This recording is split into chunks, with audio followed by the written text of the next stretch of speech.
Notification کے حوالے سے جناب بڑی چہمہ گوئیاں ہوتی رہیں. ابھی سن رہے ہیں کہ رات کو ملاقات ہو گئی ہے, کوئی کہہ رہے ہیں نہیں ہوئی, کچھ عجیب قسم کی باتیں آ رہی ہیں. بہرحال ہو جائے گا, یہ کوئی اتنا بڑا ایشو نہیں ہے.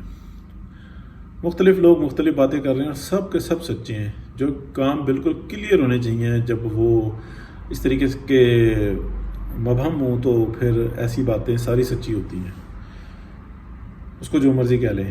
مختلف لوگ آپس میں کوئی اسپیس پہ باتیں کر رہا ہے, کوئی کہیں, کوئی واٹس ایپ گروپوں میں کر رہا ہے, کوئی مختلف چینل سے کر رہا ہے. تو ہماری بھی ایک دوست سے بات ہوئی اور بڑے اچھے ہیں, ان سے پھر اس موضوع کے اوپر بھی بات ہوئی, پاکستان کی موجودہ سیاسی صورتحال اور یہ شٹل کاک جو بنی ہو رہی ہے. تو انہوں نے تھوڑی سی اپنی ایک ڈفرینٹ بات کی اور اچھی انفارمیشن تھی. انہوں نے بتایا کہ ایک دنیا کے اندر ایک گروپ ہے جو کہ اپنے مقاصد کے لیے, جو ان کا کاز ہے اس کے لیے وہ محنت کرتا ہے اور بڑی کوشش کرتا ہے, اور وہ اپنے مہرے رکھتا ہے, اور وہ درجنوں میں بھی نہیں ہے, سینکڑوں میں مہرے, اور وہ ان کے اوپر اسپینڈ کرتا ہے, شادیاں بھی کرتے ہیں, بچے بھی بناتے ہیں, اپنی جڑیں مضبوط رکھتے ہیں. لیکن ان کا اپنا ایک مشن ہے, اس سے آپ اختلاف کر سکتے ہیں لیکن بڑی آنیسٹی کے ساتھ وہ کام کرتے ہیں. تو انہوں نے بتایا کہ جو پاکستان کے اندر مورا ہے اس کے اوپر انہوں نے $3000 ملین سے زیادہ اسپینڈ کیا, انویسٹ کیا, اور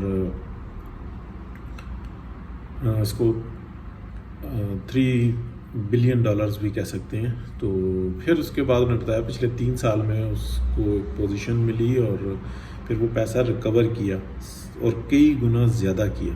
تو یہ اس گروپ کا سب سے پہلا ٹارگیٹ ہوتا ہے کہ جو انویسٹ کرتے ہیں اس کو ویسٹ نہیں ہونے دیتے. ساتھ کے ساتھ جو ریاست تھی اس کو انتہائی کمزور کر دیا. ایک جگہ پہ وہ اپنا جو وار تھا اس کو مس کر گئے. وہ جو ایک ایسیڈ ہے پاکستان کا سب سے قیمتی, اس کے اوپر وہ جو وار تھا وہ نہیں ہو سکا, لیکن باقی انہوں نے بہت حد تک اپنا ٹارگیٹ اچیو کر لیا.